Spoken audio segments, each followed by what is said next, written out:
wake that ass up. In the morning. The Breakfast Club. A little snow come on the ground.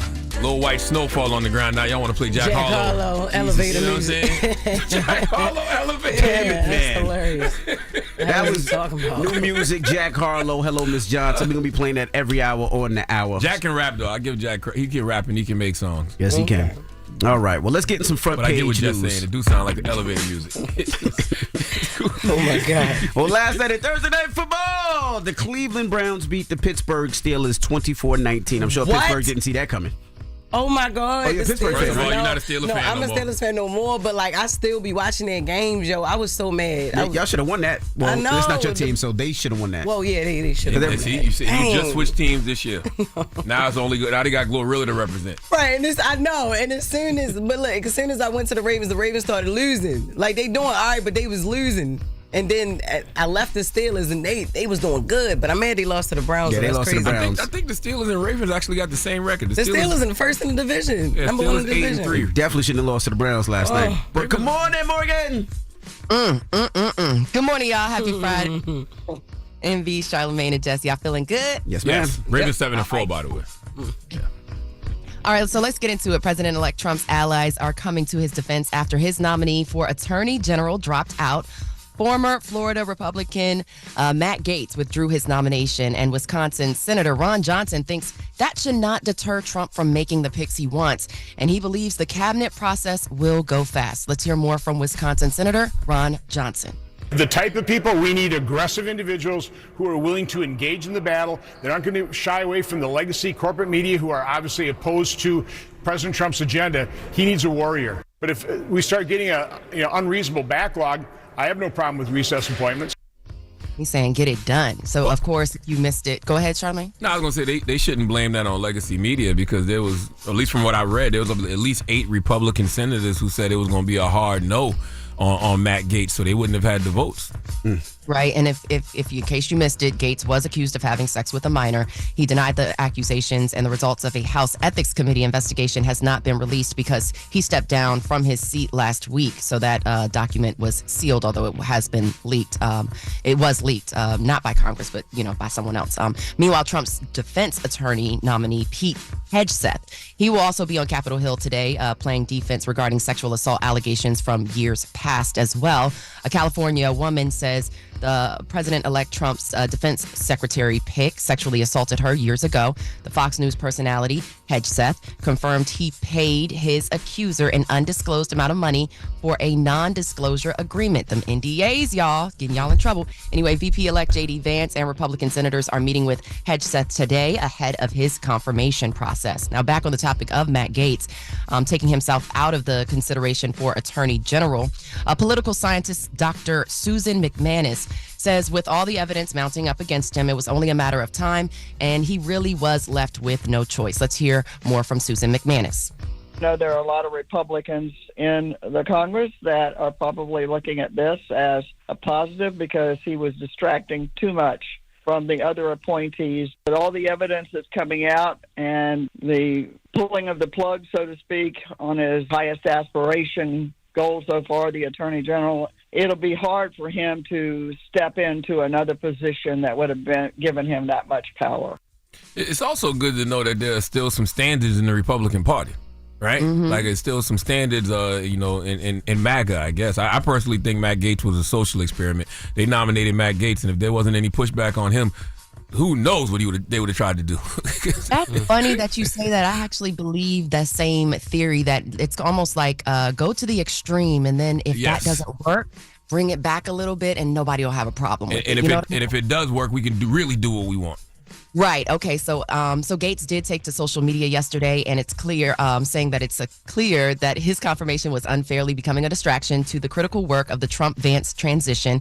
Of course, it's not known yet. It is known now that at the time it wasn't known at that time. But now President-elect Trump, of course, he is announcing his new pick for Attorney General Pam Bondi for the position, saying in a post on Truth Social that she will refocus the DOJ to its intended purpose of fighting crime and making America safe again. No? I don't know anything about her. I have no idea. all right, well, I'm like, all right, well, yeah, Pam Bondi. So she's the new pick for Attorney General oh, yeah, I know who that is. Do you? Yeah, oh, you know her? Yeah, That's the old girl? Yeah, Oh, okay. that's who was on the thing last night. Got you. All right, Old got girl, you. got Never heard of her. Yeah. All right. I'll do some research over the weekend. Never heard of her. Okay. All right. Well. All right, y'all. So yeah, that's front page news. Biden had a Boston Celtics visit yesterday at the White House. We'll talk about that at 7:00. Did he know they were the Celtics? That's crazy. Maybe Like the Knicks here, guys. The Knicks here. I don't know. What was the old NBA team that played in Delaware? The Delaware or something? I don't know. NBA champions, New England Patriots. What? He did, I ain't gonna hold y'all. He definitely had a little hiccup. He was like the Boston Bucks. He did. The Boston Tea Party. I was there. I poured a cup for George Washington. Hey, yo. All right. Wake that ass up. Early in the morning. The Breakfast Club. Morning, everybody. It's DJ NV, Jess Hilarious, Charlamagne the Guy. We are the Breakfast Club. Let's get in some front page news. Now, last night at Thursday Night Football, the Browns beat the Pittsburgh Steelers 24-19. And good morning, Morgan. Good morning. Good morning. Yeah, let's get into it, okay? Speaking of sports, President Biden hosted the 2024 NBA champion Boston Celtics at the White House yesterday in a very cold ceremony on the South Lawn. Sheesh, y'all, I was freezing out there. So the team's victory over the summer over the Dallas Mavericks earned them the 18th title and broke a tie with the Los Angeles Lakers for the most championships in NBA history. Man, Larry Bird, I know he's happy about that one. Biden addressed the crowd and congratulated the players, coaches, and fans. Let's hear those comments from President Biden yesterday at the White House. I know it wasn't easy. You came close more than once, but you put in the work. You clocked one of the greatest seasons ever. 64 wins, the best record in the league last year. More points per possession than any team in NBA history. Roll the playoffs, beating the Heat in 5, the Cavs in 5, and the Pacers in 4. Then you dominated Dallas on both ends of the floor. And now, that 18th championship banner hangs in the rafters. With the start of the new season, you're hungry for more. Total team effort. I was there when you won your first championship, when the Celtics won their first championship. It was 1957. I was 33 years old. I knew Bob Cousy and Bill Russell and Red Auerbach. We were good friends. Well, let's be fair. The Celtics changed their name in 1946. So if he called them the Whirlwinds, the Unicorns, or the Olympics, that's because that's how he probably knew them growing up. Oh my gosh! What's so funny is that kind of is the majority of the speech, though, Charlamagne. Like you kind of nail it.